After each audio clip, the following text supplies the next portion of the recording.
नमस्कार, स्वागत है आपका। इंडिया टीवी देख रहे हैं आप। आपके साथ मैं हूं प्राची पाराशर। आज प्रहार में डिटेल में बात होगी कि आखिर उत्तर प्रदेश में कैसे बीजेपी की नैया डूबी और उसकी चर्चा अब दिल्ली में हो रही है। जाति के फेर में कैसे हो गया बीजेपी के साथ उलटफेर। आज बात करेंगे यूपी में हार के बावजूद सबसे बड़े सूबे को लेकर क्या है बीजेपी की फॉरवर्ड प्लानिंग। मोदी 3.0 में कैसे होगा यूपी से मंत्रियों का सिलेक्शन। आखिर क्या वजह रही कि राम की नगरी में भी कमल नहीं खिल सका। कैसे पूर्वांचल से लेकर बाकी जगहों पर जातियों के फेर में फंस गई बीजेपी। वो कौन से बड़े चेहरे थे जिन्हें इन चुनावों में हार का मुंह देखना पड़ा। और साथ ही बात होगी इतने बड़े झटके के बावजूद बीजेपी के लिए अभी भी जरूरी है योगी, उपयोगी है योगी। और अब कैसे मंथन किया जा रहा है और उत्तर प्रदेश से मंत्रिमंडल को लेकर किन चेहरों पर नजर टिकी हुई है, सब कुछ आपको बताएंगे। तो 2024 का जनादेश आ चुका है। बीजेपी में थोड़ी खुशी थोड़ा गम है। एक तरफ नरेंद्र मोदी तीसरी बार पीएम बनने जा रहे हैं, तो वहीं यूपी समेत कई अहम राज्यों में निराशाजनक प्रदर्शन से बीजेपी को करारा झटका हुआ है। चुनाव के पहले जो यूपी बीजेपी का सबसे मजबूत गढ़ माना जाता रहा है, वो देखते ही देखते कैसे ढह गया, इस पर बीजेपी चिंतन कर रही है। आज मुख्यमंत्री योगी आदित्यनाथ भी दिल्ली में आ रहे हैं। कल बीजेपी की बड़ी बैठक दिल्ली में होने जा रही है। इस बैठक में शामिल होने के लिए यूपी के सीएम योगी आदित्यनाथ आज शाम 5 बजे दिल्ली पहुंचेंगे। यूपी बीजेपी अध्यक्ष भूपेंद्र चौधरी पहले से ही दिल्ली में मौजूद हैं। संगठन महामंत्री धर्मपाल सिंह भी दिल्ली पहुंच चुके हैं। मंथन इसी बात को लेकर किया जाएगा कि एक झटका जो जातियों की वजह से, जातियों के समीकरणों की वजह से भारतीय जनता पार्टी को लगा है, अब उस झटके को कैसे ठीक किया जाएगा। और साथ ही साथ मंथन इस बात को लेकर भी कि मोदी 3.0 मंत्रिमंडल में यूपी का रोल कैसे सबसे ज्यादा अहम होगा। सबसे ज्यादा वैकेंसी उत्तर प्रदेश में है, सबसे ज्यादा लोकसभा की सीटें उत्तर प्रदेश में है, से उत्तर प्रदेश को साधना बेहद जरूरी है। लेकिन आइए शुरुआत करते हैं और सबसे पहले आपको बताते हैं यूपी के वो 7 बड़े चेहरे, वो 7 मंत्री जिन्होंने चुनाव हारा, जिन्हें हार का सामना करना पड़ा। और इस फहरिस्त में सबसे पहला नाम आएगा अमेठी से केंद्रीय मंत्री स्मृति ईरानी का, जिन्हें हार का सामना करना पड़ा। केएल शर्मा के हाथों उन्हें हार का सामना करना पड़ा। अजय मिश्र टेनी लखीमपुर खीरी से काफी चर्चाओं में रहे, केंद्रीय गृह राज्य मंत्री रहे थे मोदी सरकार 2 में, इन्हें हार का सामना करना पड़ा। मुजफ्फरनगर, आप जब पश्चिमी उत्तर प्रदेश आएंगे तो संजीव बालियान एक बड़ा चेहरा जाटों के तौर पर माने जाते रहे, लेकिन उन्हें भी मुजफ्फरनगर में हार का सामना करना पड़ा। यानी कि आरएलडी जरूर आई, राष्ट्रीय लोकदल का साथ जरूर मिला, लेकिन वोटों का ट्रांसफर नहीं हो पाया।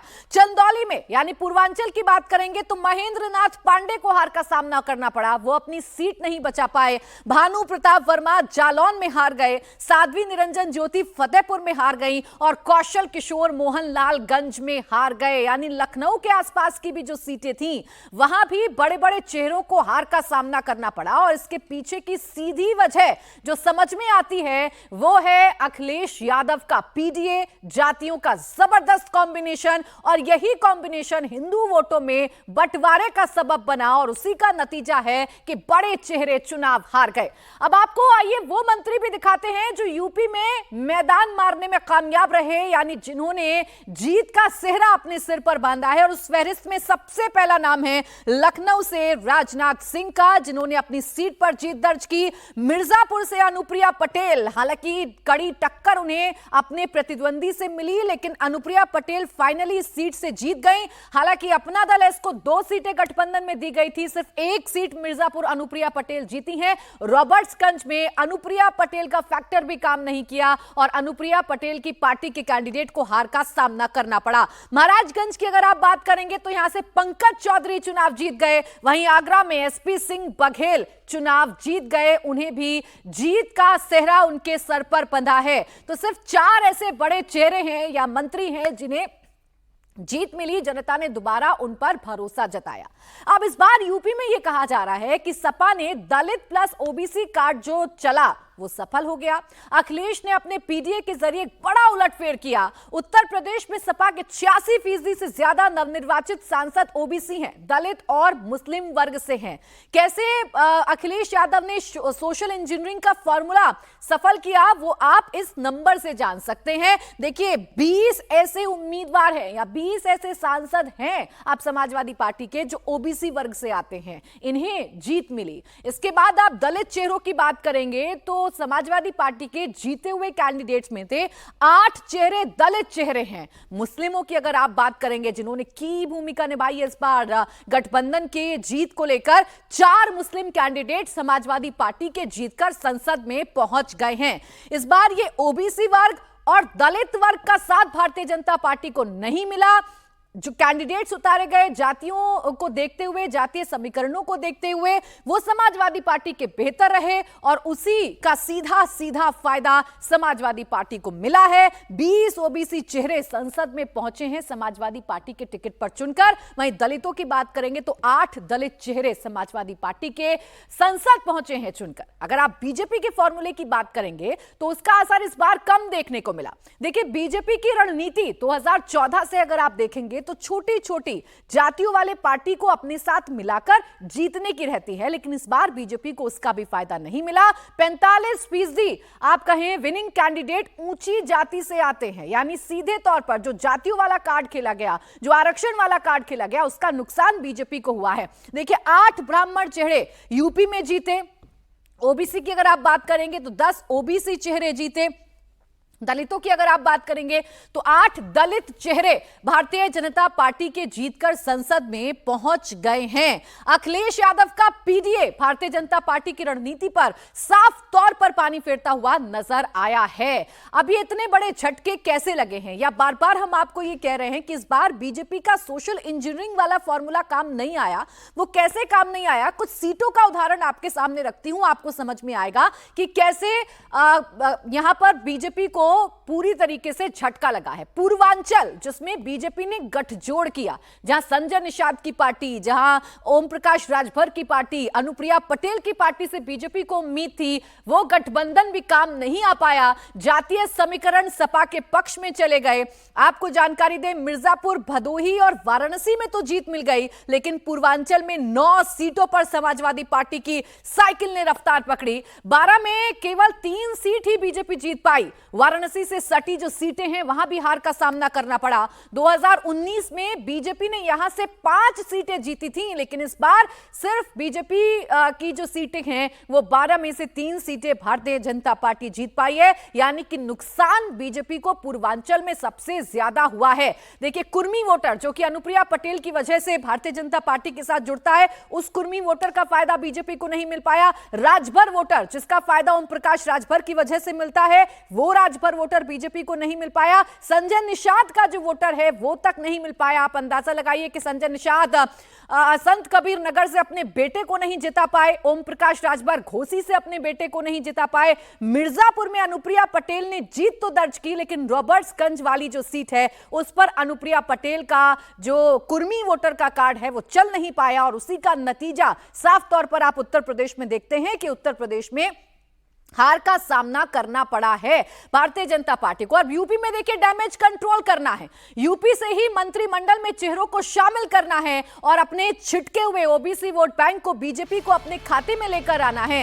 इसकी तैयारियां कैसे शुरू हो चुकी हैं और कैसे एक्शन लिए जा रहे हैं आप इस खबर से समझिए। यूपी में नतीजों के बाद सीएम योगी ने पहला एक्शन लिया और आला अफसरों के साथ योगी की समीक्षा बैठक हुई। यूपी में कामकाज को लेकर सीएम योगी की समीक्षा बैठक है। चुनाव नतीजों के बाद सीएम योगी ने यह पहली बड़ी बैठक की है। आज सीएम आवास पर यह बैठक हुई जिसमें प्रदेश के तमाम अधिकारी मौजूद रहे। प्रदेश में क्या विकास कार्य चल रहे हैं, प्रदेश में क्या कुछ हो रहा है, इसकी जानकारी मुख्यमंत्री योगी आदित्यनाथ ने अपने अधिकारियों से ली है। उत्तर प्रदेश जो कि बीजेपी का सबसे मजबूत गढ़ समझा जा रहा था, उसी उत्तर प्रदेश में बीजेपी के विजय रथ को झटका लगा है और इसीलिए अब इसी उत्तर प्रदेश पर पूरी की पूरी बीजेपी का फोकस है।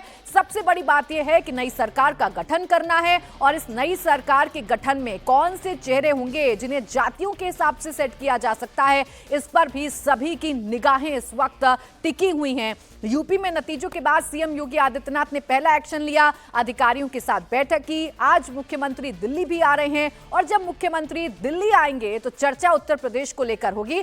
आप ये समझिए कि यूपी में नतीजों के बाद एकदम क्लियर हो गया कि मुख्यमंत्री योगी आदित्यनाथ पूरी तरीके से सेफ है, उनकी कुर्सी पर कोई खतरा नहीं है। ये बात मैं इसलिए कह रही हूं क्योंकि कंफ्यूजन विपक्ष की तरफ से फैलाने की कोशिश की गई। ये बार बार बताया गया कि अगर केंद्र में मजबूत सरकार बनती है बीजेपी की तो मुख्यमंत्री योगी आदित्यनाथ पर खतरा हो सकता है। ये नैरेटिव भी काम किया। हालांकि हम कह रहे हैं कि मुख्यमंत्री योगी आदित्यनाथ उत्तर प्रदेश के सीएम बने रहेंगे, ये क्लियर कट मैसेज बीजेपी ने भी देने की कोशिश की थी। इसके पीछे 4 फैक्टर नजर आते हैं। पहला फैक्टर यह है कि मोदी का भरोसा कायम है। दूसरा फैक्टर यह कि यूपी का लॉ एंड ऑर्डर दुरुस्त है, जिसकी चर्चा जमीन पर लोग करते हुए नजर आते हैं। तीसरा फैक्टर यह कि सरकार का जो योगी मॉडल है उसकी भी वाहवाही, उसकी भी चर्चा पूरे देश में होती है। और चौथा फैक्टर यह है कि यूपी में योगी आदित्यनाथ बेहद पॉपुलर है। योगी और मोदी की जोड़ी की चर्चा उत्तर प्रदेश में की जाती है। आप जब उत्तर प्रदेश में घूमेंगे, वोटर्स से बात करेंगे, उत्तर प्रदेश की जनता से बात करेंगे तो योगी और मोदी का नाम स्वतः ही एक साथ लोगों की जबान से निकलता है और इसीलिए एक पॉपुलर चेहरा उत्तर प्रदेश के मुख्यमंत्री योगी आदित्यनाथ हैं। और उनके कंधों पर भी जिम्मेदारी है कि जो फॉर्मूला बीजेपी का फेल हुआ है 2024 के इन चुनावों में उत्तर प्रदेश के, उस फॉर्मूले को दुरुस्त किया जाए और जो हिंदू वोटर जातियों के फेर में फंसकर बटा है, उस हिंदू वोटर को, स्कोर वोटर को एक बार फिर अपने साथ लाया जाए। अब देखिए, बात हम उत्तर प्रदेश में बीजेपी के गठबंधन की कर रहे थे, सहयोगी दलों की कर रहे थे, जिन पर भरोसा था कि वो जातियों के इस चक्कर को तोड़ने में कामयाब रहेंगे। इस पर अब संजय निषाद का बयान सामने आया है। संजय निषाद कह रहे हैं कि सरकार के काम को लोगों तक पहुंचाने में हम नाकामयाब रहे। अति आत्मविश्वास भी खराब प्रदर्शन की एक वजह है। आरक्षण के मुद्दे को विपक्ष ने भुनाया और यही हमारी हार का कारण रहा है।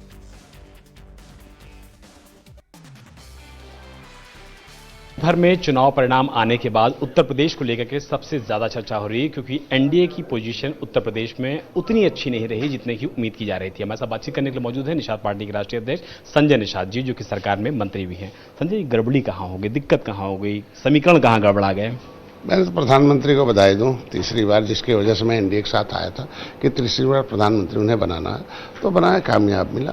अब हार जीत जो है वो राजनीति का एक हिस्सा है।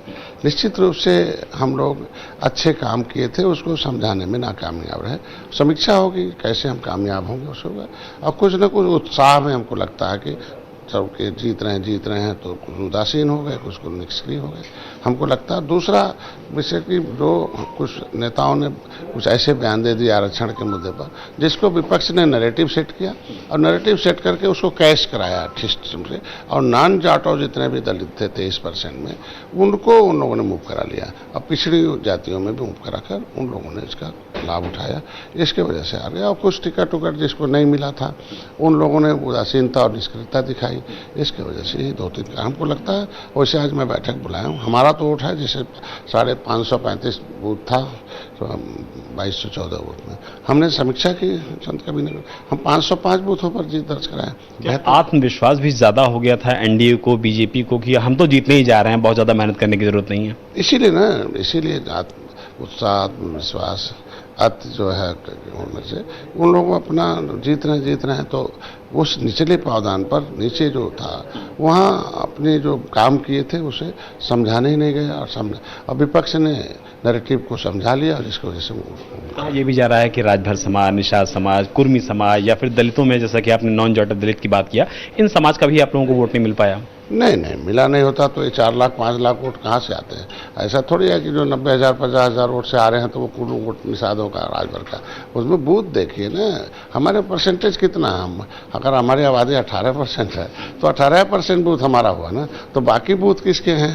तो ये तो चूंकि कमज़ोर समुदाय है तो इसको लोग ऐसे ही बदनाम करते रहते हैं।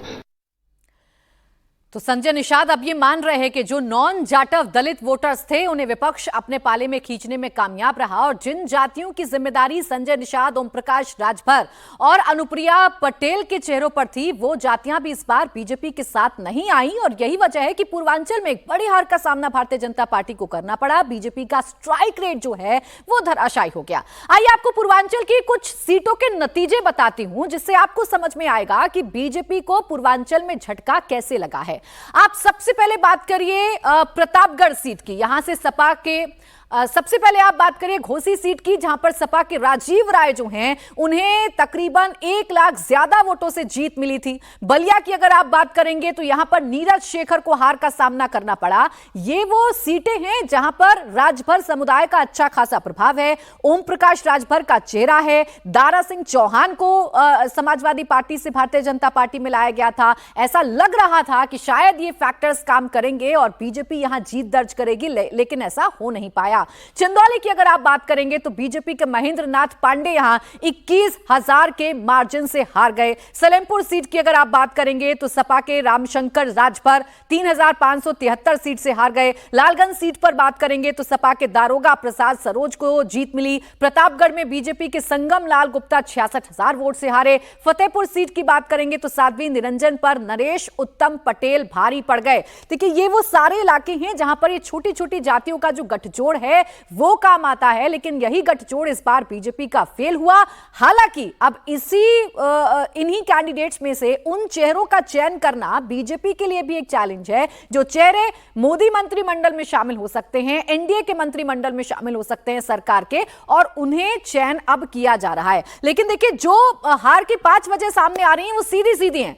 अब लोग जो कह रहे हैं वो ये कि देखिए कैंडिडेट सिलेक्शन सही नहीं हुआ, जो संगठन था स्थानीय संगठन उसका तालमेल कैंडिडेट्स के साथ सही नहीं बैठा, संविधान बदलने वाली चर्चा भारी पड़ गई, अग्निवीर योजना जैसी बातें भारी पड़ गई, पेपर लीक से युवाओं में गुस्सा था और सपा का सामाजिक समीकरण। सबसे बड़ी बात यही है कि सपा ने ऐसा बढ़िया सामाजिक समीकरण किया जिसका सीधा सीधा फायदा समाजवादी पार्टी को हुआ है। लेकिन अब जितने भी नेता चुनकर आए हैं, जो 10 ओबीसी चेहरे भारतीय जनता पार्टी के चुनकर आए हैं, अब उन 10 ओबीसी चेहरों में से कौन मोदी मंत्रिमंडल में शामिल होगा, इस पर सभी की निगाहें बनी हुई हैं। डैमेज कंट्रोल करना है, अपने गढ़ को बचाकर रखना है, इसलिए जरूरी है कि बीजेपी उत्तर प्रदेश को लेकर मंथन करे और मंथन किया भी जा रहा है।